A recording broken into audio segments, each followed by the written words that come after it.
मैं एक व्यक्तिगत सवाल पूछूं इंटरव्यू शुरू करने से पहले। मोदी जी, पूछता है Bharat, nation wants to know, आप इतने रिलैक्स्ड कैसे रहते हैं? अभी आपको कोई मिले इतने चुनाव के गर्मी के बीच में, और आपकी शेड्यूल 2014 से ज़्यादा है, 2019 से ज़्यादा है। 2014 में जब इंटरव्यू की थी आपकी, मैंने 9 मई को ही की थी 2014 को, और तब आपका गला भी बैठ गया था। इस बार गला भी आप, you are looking very fresh, very relaxed. तो अगर टीवी पर लोग मुझे न देखते हैं और आज जिस रूप में आप मुझे देखते हैं, तो मानते ही नहीं कि मैं मेहनत कर रहा हूँ। और आजकल कुछ लोग बोल भी देते हैं। लेकिन जी, शायद 2014 में और 2019 से बजाय एक अलग ही माहौल है चुनाव में, और उसका एक स्वाभाविक परिणाम मेरे मन पर भी होता है। मैं भी इंसान हूँ आखिर। कोई तनाव नहीं है, कोई इफ्स एंड बट्स नहीं है, कोई दुविधा नहीं है। और मैं गुजरात में इतने साल रहा, लेकिन मैंने ऐसे चुनाव नहीं देखे।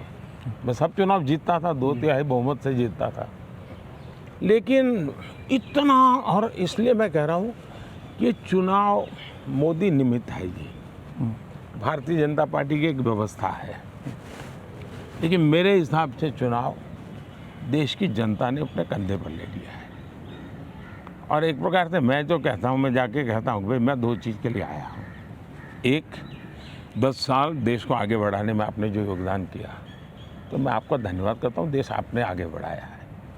और दूसरा मैं कहता हूँ कि मुझे आशीर्वाद चाहिए, क्योंकि हमें अब इस गति को रुकने नहीं देना है जी, हमें इसको मेंटेन रखना है, नई ऊंचाइयों को पार करना जी, है। बिल्कुल। हमें गति भी बढ़ानी है, स्पीड भी बढ़ानी है, स्केल भी बढ़ाना है, और स्कोप का तो जहाँ तक सवाल है, स्काई इज़ द लिमिट, जो डेफिनेशन है, जो बोला जाता है स्काई इज़ द लिमिट, मैं समझता हूँ भारत के लिए उससे भी आगे बहुत कुछ है।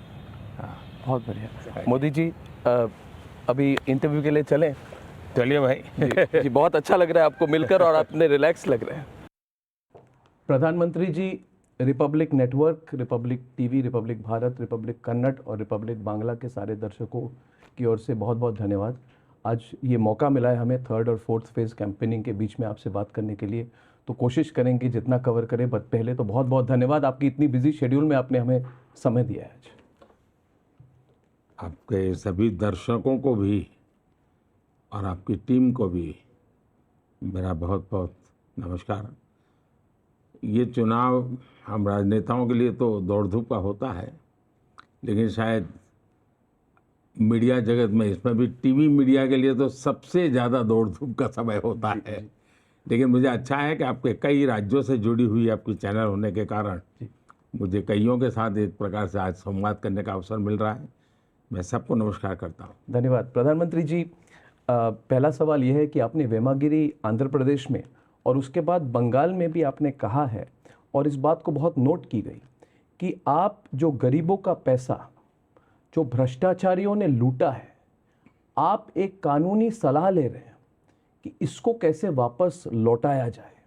और ये अगर ऐसी कुछ हो, ऐसी कोई स्कीम हो, तो शायद दुनिया भर में पहली बार होगा। इस पर अगर आप थोड़ा सा डिटेल में हमें ये बहुत अच्छा सवाल आपने पूछा है, और मैं मानता हूँ देशवासी भी जानना चाहिए, क्योंकि पब्लिक मीटिंग में मैं इतना बोल नहीं पाता हूँ जी।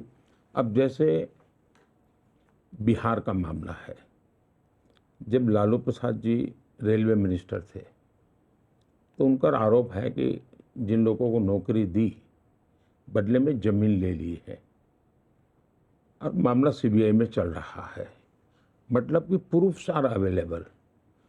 तो मेरा आग्रह रहेगा, मैं वकीलों से सलाह ले रहा हूँ कि जो बच्चे नौकरी पाने के लिए ज़मीन खोई है, अपनी पैतृक संपत्ति है, वो अब मजबूरी में उन्होंने दे दी, मैं चाहूँगा कि ज़मीन उन बच्चों को वापस मिले। उसी प्रकार से आपने देखा होगा बंगाल में सरकारी नौकरी की हर भर्ती का रेट कार्ड है, रेट कार्ड अवेलेबल है, और उनके हर स्तर पर वो पैसा किसको कितना मिलेगा, कहाँ जाएगा, वो भी बांटने की व्यवस्था है।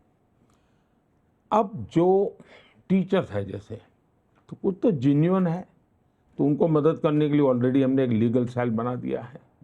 जिनकी नौकरी चली गई है, लेकिन जो बेईमानी से गए, जिनके रिकॉर्ड ठीक नहीं थे लेकिन पैसे दिए हैं, तो ऐसे हमारे पास बहुत लोग हैं जिनके पैसे का ट्रेल है हमारे पास।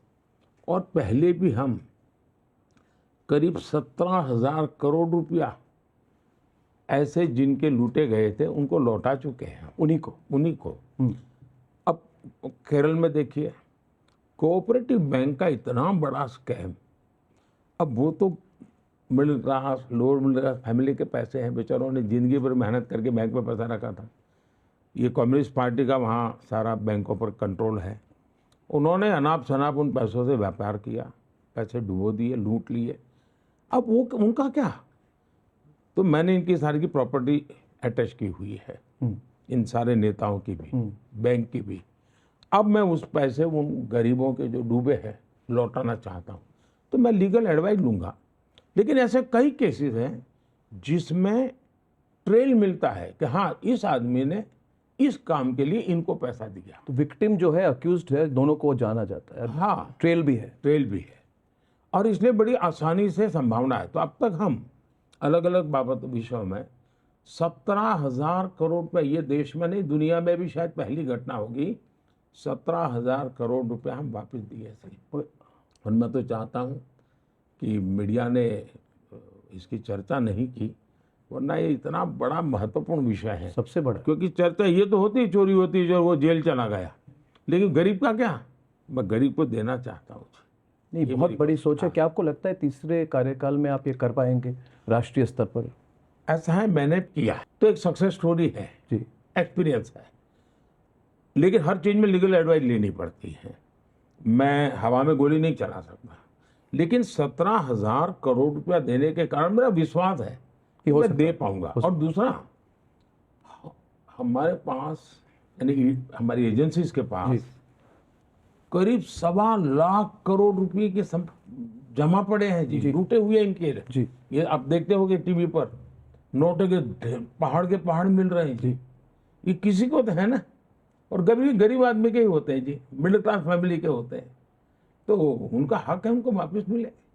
प्रधानमंत्री जी, अगर आप ये कर पाएंगे तो दुनिया की पहली ऐसी स्कीम होगी और ये बहुत नोट की जाएगी और एक स्टैंडर्ड बन जाएगी, एग्जाम्पल बन जाएगी पूरे दुनिया के लिए, और एक डर का माहौल भी बन जाएगा कोई अगर भ्रष्टाचार करे तो हम तब कर सकते हैं जब हम पर कोई दाग नहीं होता है, हम खुद कहीं इस प्रकार में लिपटे नहीं होते, तब बड़ी हिम्मत के साथ हम जाते हैं। तो सामान्य मानवी को विश्वास होता है, यार मोदी कह रहा है तो जरूर कुछ करेगा। और मान लीजिए 10 में से उसको 8 पैसा मिला वापिस, तो भी इसको लगेगा ठीक है, मेरा 2 पैसा नहीं ले पाए, ठीक है, 8 लाने के लिए तो मोदी ने मेहनत की है, ये उसको मैसेज जाएगा जी।